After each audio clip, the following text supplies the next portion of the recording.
ನಿನ್ನೆ ಕೊಡಿಗಳ್ಳಿ survey number 99ರಲ್ಲಿದ್ದಂಥ ಬಡವರ ಗುಡಿಸಲುಗಳು sheet ಮನೆಗಳೆಲ್ಲನೂ ಕೂಡ ಆ ಮನೆಗಳನ್ನ ಏಕಾಏಕಿ ಬೆಳಗ್ಗೆ 6 ಗಂಟೆಗೆ ಸರ್ಕಾರ ಬಂದು ಬೀದಿ ಪಾಲ್ ಮಾಡಿದ್ದಾವೆ. ಸರ್ಕಾರ ಅಂದರೆ ಕರಿಗೌಡರು ಅಂತ ಬ್ಯಾಟರಾಯನ್ಪುರ BBMP ಕಮಿಷನರ್ ಅವರು ಅದೇನೋ ಅದನ್ನು ಏನಕ್ಕೋ BBMPಗೆ ಅದು ಸ್ವಾಧೀನ ಆಗಿದೆ ಅಂತ ಅವ್ರನ್ನೆಲ್ಲನೂ ಕೂಡ ಬೀದಿ ಪಾಲ್ ಮಾಡಿದ್ದಾವೆ. ಇದು ಬೀದಿ ಪಾಲ್ ಮಾಡಿರೋ ತಪ್ಪು ಅಂತಲ್ಲ ನಾವು ಹೇಳೋದು. ಕನಿಷ್ಠ ಒಬ್ಬ ಮನುಷ್ಯ ಬಡವ ಎಲ್ಲೋ ಒಂದು ಕಡೆ ಒಂದು ಸೂರನ್ನು ಕಟ್ಕೊಂಡು ಅಲ್ಲಿ ಬದುಕ್ತಾ ಇದ್ದಾನೆ ಅಂದರೆ ನೀವು ಡೆಮಾಲಿಷನ್ ಮಾಡಬೇಕಾದ್ರೆ ಆತನಿಗೆ ಎಲ್ಲಾದರೂ ಒಂದು ಜಾಗ ಕೊಟ್ಟು ಕನಿಷ್ಠ ಒಂದು 20-30 ಒಂದು ಬದಲಿ ವ್ಯವಸ್ಥೆ ಮಾಡಿಕೊಟ್ಟು ಆಮೇಲೆ ಡೆಮಾಲಿಷನ್ ಮಾಡಿದರೆ ನಾವು ಬೇಡ ಅಂತ. ಈ ಚಳಿಯಲ್ಲಿ ರಾತ್ರಿ ಇವತ್ತು ಮನೆಯಲ್ಲೇ ಇರೋಕ್ಕಾಗಲ್ಲ ಅಂದರೆ ಬೀದಿಯಲ್ಲಿ ಆ ಜನ ಮಕ್ಕಳು ಮರಿ ವಯಸ್ಸಾದವರು ಯಾವ ರೀತಿ ಬದುಕಬೇಕು? ಊಟ ಇಲ್ಲ, ನೀರು ಇಲ್ಲ, ವಿದ್ಯುತ್ ಇಲ್ಲ, ರಾತ್ರಿ ಪಾಪ ಅವರೆಲ್ಲ ಕಾಡಲ್ಲಿ ಬದುಕಿದ್ದಾವೆ ಅಂದರೆ ಕನಿಷ್ಠ ಸರ್ಕಾರಕ್ಕೆ ಮಾನವೀಯತೆ ಇಲ್ಲ. ಬೆಳಿಗ್ಗೆ ಎದ್ದು ನಾವೆಲ್ಲನೂ ಕೂಡ ಕಂದಾಯ ಮಂತ್ರಿಗಳನ್ನ ಭೇಟಿ ಮಾಡಿ ನಮಗೆಲ್ಲದೂ ಒಂದು ಬದಲಿ ವ್ಯವಸ್ಥೆ ಮಾಡಿ ಅಂತ ಕೇಳಕ್ಕೆ ಬಂದ್ರೆ ಕಂದಾಯ ಮಂತ್ರಿಗಳು ಇಲ್ಲಿಂದ ಎಲ್ಲೋ ತುರ್ತು ಕೆಲಸ ಇದೆ ಅಂತ ಹೋಗಿದ್ದಾರೆ ಅಂತ ನಮ್ಮ ಕಷ್ಟನ ಯಾರಿಗೆ ಹೇಳ್ಬೇಕು ಅನ್ನೋದು ನಮ್ಮ ಪ್ರಶ್ನೆ. ಕನಿಷ್ಠ ನಾವು ಕೇಳ್ತಾ ಇರೋದು ಒಂದು ಗಂಜಿ ಕೇಂದ್ರ ತೆಗೀರಿ, ಆ ಜನ ಉಳ್ಕೊಳ್ಳೋಕ್ಕೆ ಒಂದು ವ್ಯವಸ್ಥೆಯನ್ನು ಮಾಡಿ, ಎಲ್ಲಾದ್ರೂ ಒಂದು ಕಡೆ ಒಂದು ಚೌಲ್ಟ್ರಿನೋ ಅಲ್ಲಿ ಗಂಜಿ ಆ ಜನಗಳಿಗೆ ಪಾಪ ಹೆಣ್ಮಕ್ಳಿಗೆ ಮಕ್ಕಳಿಗೆ ಒಂದು ಗಂಜಿ ಕೇಂದ್ರ ಅಂತ ತೆಗೆದು ಅವ್ರಿಗೊಂದು ವ್ಯವಸ್ಥೆ ಮಾಡಬೇಕು. ರಸ್ತೆಯಲ್ಲಿ ಇದ್ರೆ ಹೆಂಗೆ? ಮನುಷ್ಯ ಅಲ್ವಾ? ನಿಮ್ಮನ್ನು ಓಟಾಗಿ ಗೆಲ್ಸಿಲ್ವಾ? ಆ ಜನಗಳು ಓಟಿಂದ ತಾನೇ ಕಾಂಗ್ರೆಸ್ ಸರ್ಕಾರ 140 ಸೀಟಿ ಗೆದ್ದಿದೆ ಅಂದರೆ ಆ ಜನಗಳ ಓಟಿಂದ. ಕನಿಷ್ಠ ಅವ್ರನ್ನ ಮರ್ತವೆ ಮುಂದಿನ ಏನು ಗ್ರೇಟರ್ ಬೆಂಗಳೂರು ಚುನಾವಣೆ ಇದೆ, ಆ ಜನ ಎಲ್ಲ ನಿಮ್ಮ ವಿರುದ್ಧ ಸಿಡಿದಿದ್ರೆ ಸರ್ಕಾರ ಏನಾಗುತ್ತೆ ಅನ್ನೋದನ್ನ ದಯವಿಟ್ಟು ಕನಿಷ್ಠ ತಿಳ್ಕೊಳ್ಳಿ. ನಾವು ಕೇಳೋದಿಷ್ಟೇ, ಮುಂದಿನ ಹೆಜ್ಜೆ ನಾವೆಲ್ಲ ದಲಿತ ಸಂಘಟನೆಗಳ ಒಗ್ಗೂಡಿಸಿ ಸರ್ಕಾರದ ವಿರುದ್ಧ ಹೋರಾಟ ಮಾಡ್ತೇವೆ. ಅವ್ರಿಗೆ ಬದಲಿ ವ್ಯವಸ್ಥೆ ಆಗಿಲ್ಲ ಅಂದ್ರೆ ಸರ್ಕಾರದ ವಿರುದ್ಧ ದೊಡ್ಡ ಮಟ್ಟದಲ್ಲಿ ಎಲ್ಲ ದಲಿತ ಸಂಘಟನೆಗಳನ್ನ ಒಗ್ಗೂಡಿಸಿ ಬಿಸಿ ಮುಟ್ಟಿಸ್ತೇವೆ. ಸರ್ಕಾರನ ಕೆಡುವಂತ ಕೆಲಸನ ನಾವೇ ಮಾಡಿ. ಯಾಕೆಂದ್ರೆ ಈಗಾಗಲೇ ನಾವು ದಲಿತ ಮುಖ್ಯಮಂತ್ರಿ ಬೇಕು ಅಂತ ಒಂದ್ ಕಡೆ ಬೇಡಿಕೆ ಇಟ್ಟಿದ್ದೀವಿ. ಈ ಸರ್ಕಾರದಲ್ಲಿ ದಲಿತ ಮುಖ್ಯಮಂತ್ರಿ ಬೇಕು ಅಂತ ಬೇಡಿಕೆ ಇಟ್ಟಿದ್ದೀವಿ. ಮತ್ತೊಂದು ಕಡೆ ಇವತ್ತು ಈ ಜನನೆಲ್ಲ ಬೀದಿ ಪಾಲ್ ಮಾಡಿದ್ರೆ ನಾವು ನಿಮ್ಮ ವಿರುದ್ಧನೇ ಸಿಡಿದು ಹೇಳಬೇಕಾಗುತ್ತೆ. ನಿಮ್ಮ ಸರ್ಕಾರ ತೊಲಗಿದ್ರೆ ಸಾಕು ಅನ್ನೋ ಪರಿಸ್ಥಿತಿ ನಿರ್ಮಾಣ ಮಾಡಬೇಕಾಗತ್ತೆ. Thank you. ಮರಿಯಪ್ಪ ಅಂತ ಆ ಭೀಮ ಸಂಘಟನೆಗಳ ಒಕ್ಕೂಟದ ರಾಜ್ಯಾಧ್ಯಕ್ಷರು ಪ್ಲಸ್ ಭೂಮಿ ಮತ್ತು ವಸತಿ ಹಕ್ಕು ವಂಚಿತರ ಹೋರಾಟ ಸಮಿತಿಯ ಬೆಂಗಳೂರು ನಗರ ಜಿಲ್ಲಾಧ್ಯಕ್ಷರು. ನಿನ್ನೆ ಬೆಳಗ್ಗೆ 6 ಗಂಟೆ ಕಾರ್ಯಾಚರಣೆಯನ್ನು ಮಾಡಿದ್ದಾರೆ.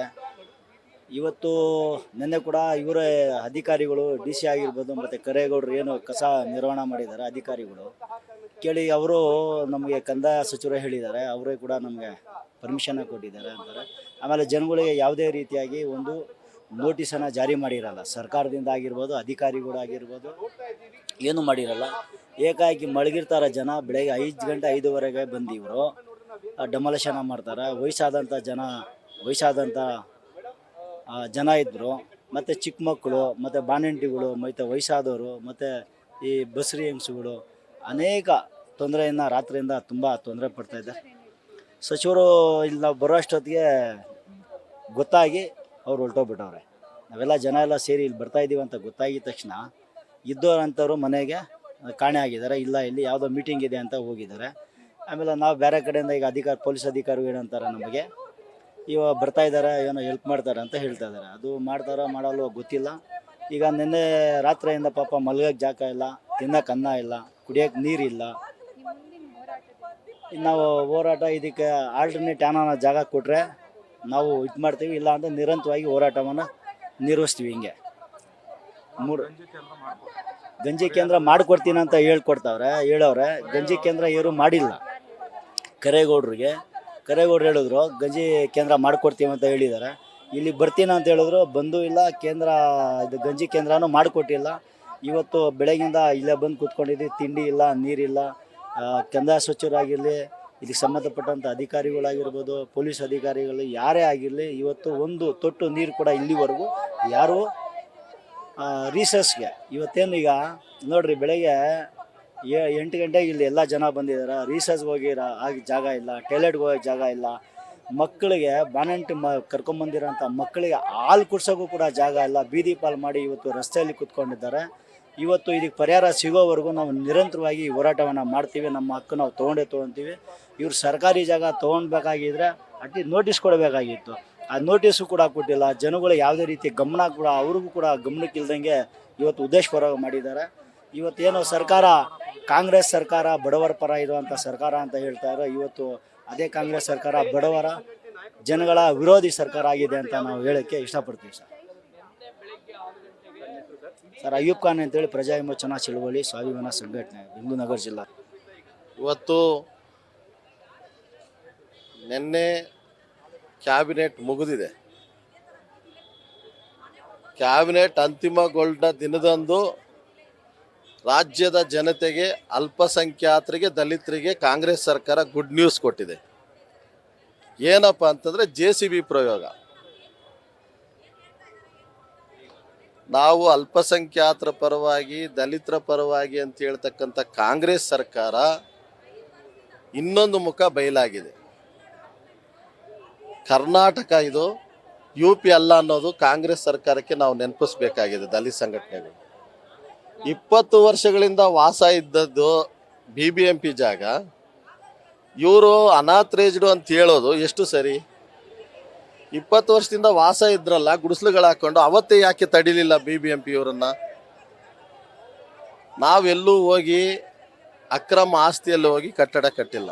ಸರ್ಕಾರಿ ಗೋಮಾಳ ಕಸ ಹಾಕ್ಲಿಕ್ಕೆ BBMP ಜಾಗ ಕೊಟ್ಟಿದ್ದಾರೆ. ಅದು ಸರ್ಕಾರದವರು ಕಸ ಹಾಕ್ಲಿಕ್ಕೆ BBMPಗೆ. ನಾವು ಕೇಳ್ತಕ್ಕಂಥದ್ದು ಏನು ಸ್ವಾಮಿ, ಈ ದೇಶದ ಅಲ್ಪಸಂಖ್ಯಾತರು, ದಲಿತರು ಕಸಕ್ಕಿಂತ ಕೀಳಾದ್ವ ನಾವು? ನೀವು ಕಸ ಹಾಕ್ಲಿಕ್ಕೋಸ್ಕರ ಇಷ್ಟು ಕುಟುಂಬನ ಬೀದಿ ತಳ್ತೀವಿ ಅನ್ನೋದಾದರೆ ನಮ್ಮನ್ನು ಕಸದಲ್ಲೇ ಸುಟ್ಬೋದಾಗಿತ್ತು. ಕಸದಲ್ಲೇ ಸುಟ್ಟು ಬಿಡಿ ಅತೆಗೆ. ಮಾತಿಗೆ ಮುಂಚೆ ಮುಖ್ಯಮಂತ್ರಿ ಅವರು ಮೊನ್ನೆ ಕೂಡ ದಲಿತರ ಪರವಾಗಿ ಈ ದೇಶದ ಅನಿಷ್ಟ ಪದ್ಧತಿಗಳ ಬಗ್ಗೆ ಮಾತಾಡ್ತಾರೆ. ಮಾನ್ಯ ಮುಖ್ಯಮಂತ್ರಿಗಳು ಇವತ್ತಿಷ್ಟು ಕುಟುಂಬಗಳು ಬೀದಿಗೆ ತಳ್ಳಿದ್ದಾರೆ. ಕೂಡಲೇ ಮುಖ್ಯಮಂತ್ರಿಗಳ ಮಧ್ಯೆ ಪ್ರವೇಶ ಮಾಡಬೇಕು.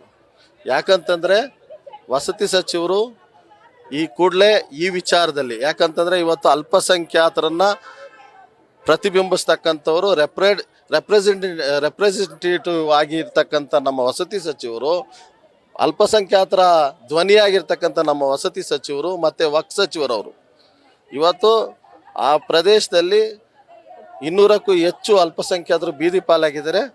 ಕೂಡಲೇ ವಸತಿ ಸಚಿವರು ಇದರಲ್ಲಿ ಭಾಗಿಯಾಗಿ ಕೃಷ್ಣ ಬೈರೇಗೌಡರಿಗೆ ಕನ್ವೆನ್ಸನ್ನು ಮಾಡಿ ಇವ್ರಿಗೆಲ್ಲಾದರೂ ಸರ್ಕಾರಿ ಜಾಗದಲ್ಲಿ ಕೂಡಲೇ ತಾತ್ಕಾಲಿಕವಾಗಿ ಒಂದು ಟೆಂಪರವರಿ ಶೆಡ್ಸು, ಮತ್ತು ಇವರು ದೇಶಕ್ಕೆ ಬಿರಿಯಾನಿ ಹಾಕ್ತಾರೆ. ಇವರೇನು ಗಂಜಿ ಕೇಳ್ತಾ ಇಲ್ಲ ಸ್ವಾಮಿ, ನಾವು ನಮಗೆ ಒಂದು ತಾತ್ಕಾಲಿಕವಾಗಿ ಗುಡಿಸಲು ಇರಲಿಕ್ಕೆ ಈಗ ಊಟದ ವ್ಯವಸ್ಥೆಯನ್ನು ಸರ್ಕಾರ ಏನೀಗ ತೆರವುಗೊಳಿಸಿದೆ, ಕೂಡಲೇ ಮಾಡಬೇಕು.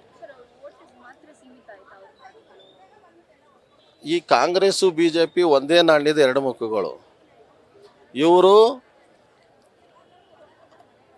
ಚುನಾವಣೆ ಸಂದರ್ಭದಲ್ಲಿ ದಲಿತರು, ಅಲ್ಪಸಂಖ್ಯಾತರ ಪರವಾಗಿ ಮಾತಾಡ್ತಾರೆ ಕಾಂಗ್ರೆಸ್ನವರು. BJPಯವರು ಅಭಿವೃದ್ಧಿ ಪರವಾಗಿ ಮಾತಾಡ್ತಾರೆ. ಈ ದೇಶನ ಅಭಿವೃದ್ಧಿನೂಗೊಳಿಸಲ್ಲ ಇವರು, ಅಲ್ಪಸಂಖ್ಯಾತರನ್ನ ಉದ್ಧಾರನೂ ಮಾಡಲ್ಲ, ದಲಿತರನ್ನು ಉದ್ಧಾರ ಮಾಡಲ್ಲ. ಯಾಕಂತಂದರೆ ಇವರಿಗೆ ವೋಟ್ ಬ್ಯಾಂಕ್ ಇದು, ಇವರ ವೋಟ್ ಬ್ಯಾಂಕ್ ಇದು. ಇವತ್ತು ಗಂಟೆಗಟ್ಟಲೆ ಇವತ್ತು ವೋಟ್ ಹಾಕ್ತಕ್ಕಂಥವ್ರು ಈ ದೇಶದ ಅಲ್ಪಸಂಖ್ಯಾತರು, ದಲಿತರು ಬಿಟ್ಟರೆ ಯಾರೂ ಉಳ್ಳವರಲ್ಲ. ಇವ್ರಿಗೆ ಗೊತ್ತಿದೆ ಕಾಂಗ್ರೆಸ್ಸು ಮತ್ತು BJPಯವರು ಎಲೆಕ್ಷನ್ ಟೈಮಲ್ಲಿ ಏನನ್ನು ಕೊಟ್ಟು ಏನಾದರೂ ಕೊಟ್ಟರೆ ಜನ ವೋಟ್ ಹಾಕ್ತಾರೆ ಅಂತ. ಆದರೆ ಈಗ ಎಜುಕೇಟೆಡ್ ಆಗಿದ್ದಾರೆ ಸ್ವಾಮಿ. ಇವರು ರಾಜಕಾರಣಿಗಳು ಅರ್ಥ ಮಾಡ್ಕೊಳ್ಬೇಕು. ಈ ವೋಟ್ ಗಿಮಿಕ್ಸ್ ಎಲ್ಲ ಬಿಟ್ಟು ಜನರಿಗೆ ಸೂರು ಕೊಡುವಂಥ ಕೆಲಸನ ಮಾಡಬೇಕು. ಈ ವಿಚಾರಕ್ಕೆ ಕೂಡಲೇ ಮಹಿಳಾ ಆಯೋಗ ಇಂಪ್ಲೀಡ್ ಆಗಬೇಕು. ನಾಗಲಕ್ಷ್ಮಿ ಅವರು ಇಲ್ಲ, ಅದು ಕೂಡಲೇ ಈಗ ನಾವು ಅವ್ರ ಹತ್ರ ಮಾತಾಡ್ತೀವಿ. ನಾಗಲಕ್ಷ್ಮಿ ಮೇಡಮ್ ಅವ್ರ ಹತ್ರ ಮಾತಾಡಿ ಸ್ಥಳಕ್ಕೆ ಭೇಟಿ ನೀಡಿ ಆ ಮಹಿಳೆಯರಿಗೆ ಏನು ಅನ್ಯಾಯ ಆಗಿದೆ ಅದಕ್ಕೆ ಸಂಬಂಧಪಟ್ಟಂಥ ಅವರು ಕೂಡ ಮಾನ್ಯ ಮುಖ್ಯಮಂತ್ರಿ ಗಮನಕ್ಕೆ ತಂದು ಕೂಡಲೇ ಮಹಿಳೆಯರಿಗೆ ಒಂದು ಸೂಕ್ತವಾದಂಥ ವ್ಯವಸ್ಥೆ ಮಾಡಿಕೊಡ್ಲಿಕ್ಕೆ ಸರ್ಕಾರ ಮುಂದಾಗಬೇಕು ಅಂತೇಳಿ ನಾವು ಈ ಸಂದರ್ಭದಲ್ಲಿ ಆಗ್ರಹಿಸ್ತೀವಿ. ಕೊಳಗೇರಿ ಗಣೇಶ್ ಅಂತ ಮೇಡಮ್, ಸ್ಲಮ್ ಜನರ ಪರವಾಗಿ ಕೆಲಸ ಮಾಡ್ತೀವಿ.